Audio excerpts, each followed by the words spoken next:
I'm Dr. Joe Sprinkle, and this will be a short video on Psalm 22, focusing particularly on how this is a typical prophetic psalm that applies to David and to Jesus Christ. Now, the category typical prophetic psalm is a category that is proposed by Franz Delitzsch. According to Franz Delitzsch, a typical prophetic psalm is a psalm in which the sufferings of the psalmist were not only typical of the sufferings of Christ, but the records of them were so molded by the Spirit of God as to predict the sufferings of Christ, even in circumstantial details.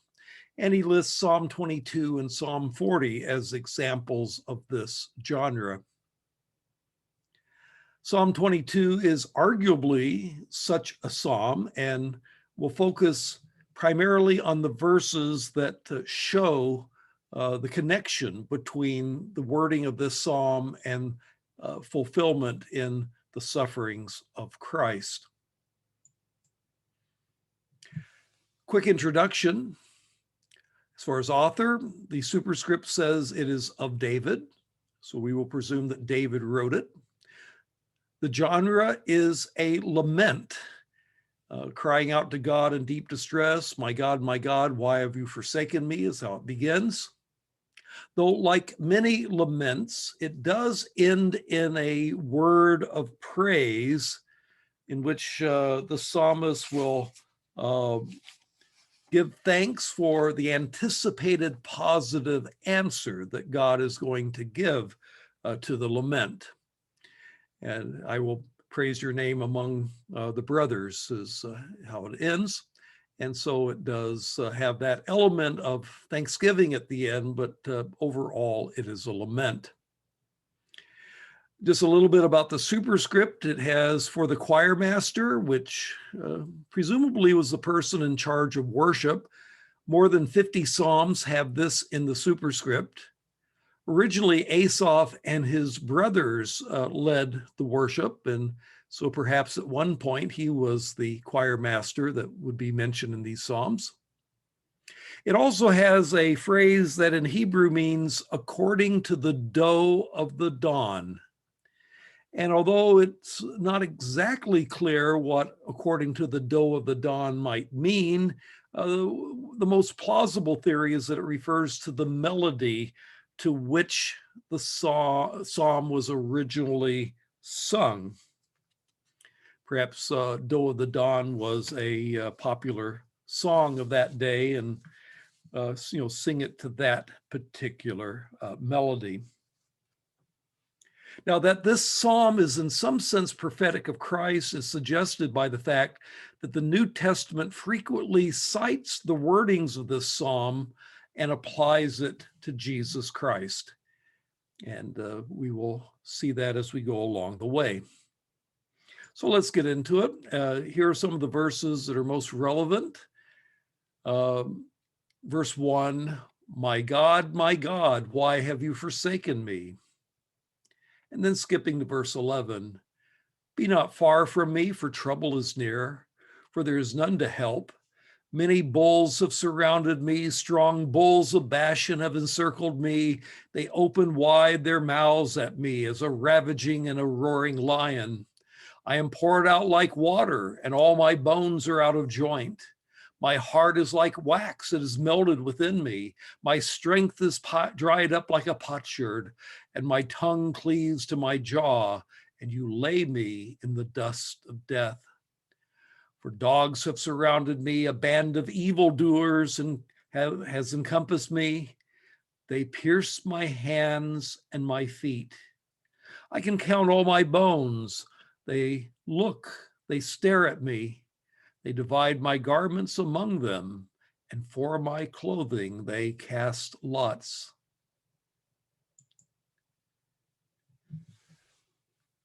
Although the language is language about David, David sang this lament and he was singing it about himself.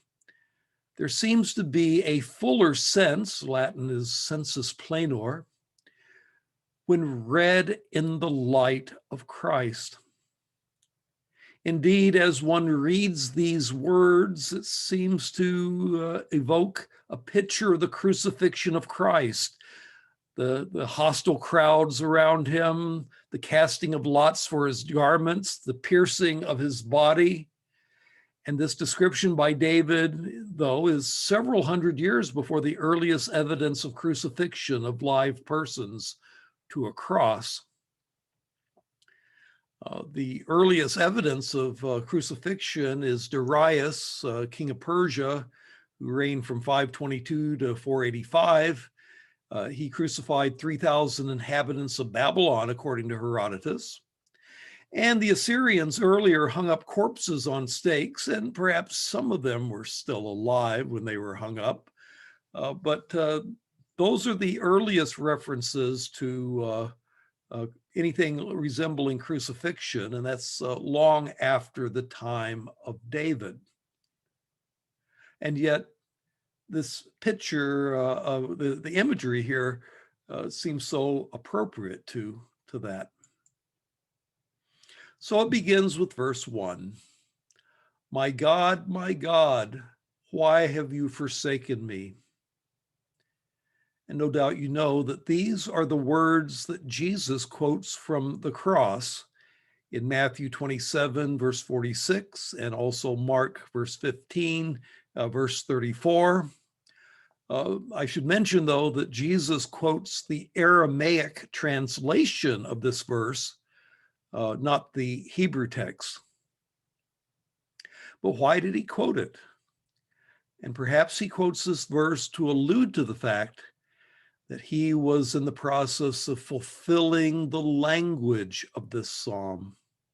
God had forsaken Jesus because he was bearing our sins on his body on the cross, taking the punishment of God-forsakenness that we and our sins deserved. He himself bore our sins on his body on the cross, as it says in 1 Peter 2:24. Verses 11, 12, 13, and 16 echoes Jesus being surrounded by the mocking crowds when he was being crucified. Be not far from me, for trouble is near, for there is none to help. Many bulls have surrounded me, strong bulls of Bashan have encircled me. They open wide their mouths at me as a ravaging and a roaring lion. For dogs have surrounded me, a band of evildoers encompass me. And when we see the description of the crucifixion, it's similar in tone to these words. Luke 23:35, and the people stood by looking on, and even the rulers were sneering at him, saying, he saved others, let him save himself, if this is the Christ of God, his chosen one. Or in Mark 15:29-32, and those passing by were hurling abuse at him, wagging their heads and saying, ha, you are going to destroy the temple and rebuild it in 3 days. Save yourself and come down from the cross. In the same way, the chief priests, along with the scribes, were also mocking him among themselves, saying, he saved others, he cannot save himself. Let this Christ, the King of Israel, now come down from the cross so that we can see and believe. And those who were crucified with him were casting the same insult at him.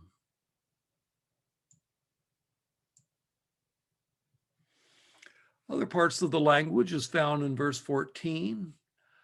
I am poured out like water. And it reminds me of Jesus's words from the cross. I thirst, John 19, verse 28, said as a result of dehydration, as he was exposed to the hot sun, not to mention the blood that was lost when he was scourged. It also says in verse 14, all my bones are out of joint. And this foreshadows Christ's joints coming out of their sockets as the weight of his body stretched his joints on the cross to the point where they were popped out in excruciating pain. Scripture doesn't say that this happened, but it would be consistent with what one might expect. Verse 15 says, "And my tongue cleaves to my jaw," arguably refers to the swelling of Jesus's tongue as the dehydration set in, again, going along with the idea, I thirst, and other effects of crucifixion that would have slurred his speech. Verse 34 of Mark chapter 15, "And at the ninth hour, Jesus cried out with a loud voice, 'Eloi, Eloi, lama sabachthani,' which means, my God, why have you forsaken me?" By the way, that is Aramaic, not Hebrew. The Hebrew says, "Eli, Eli, lama azabtani," not sabachthani. But then verse 35, "And some of the bystanders hearing it said, 'Behold, he is calling on Elijah.'" His speech was slurred that they misunderstood what he was trying to say. He was saying, "My God, Eloi or Eli," which sounds like a short form of Eliah, which is Elijah, or Eliyahu is the longer form. And so again, his tongue cleaved to his jaw to the extent that his speech was slurred. And then there's verse 16. "They pierced my hands and my feet." And this traditional rendering is based on the Greek Septuagint, oruxon, which means they pierced or they dug my hands and my feet. And it seems to foreshadow Jesus's nail-pierced hands and feet. Now, that said, it's unfortunate, but there is debate as to whether or not this is actually the correct translation of the Hebrew. The Hebrew Masoretic text actually says ka'ari, which would mean like a lion, my hands and my feet. It means like a lion rather than they have pierced. Though it may well be that this Hebrew rendering is corrupt. It's a little bit awkward. Like a lion, my hands and my feet. If you accept that reading with ka'ari, then it would mean something like a lion, they maul my hands and my feet. That is, they have pierced me from head to toe, from hand to foot, the whole body, as it were. And of course, that could apply to Jesus. He was mauled all over. His whole body was either scourged or nail pierced. And so it's even if you accept that reading, you can interpret it in a way consistent with Jesus and his crucifixion.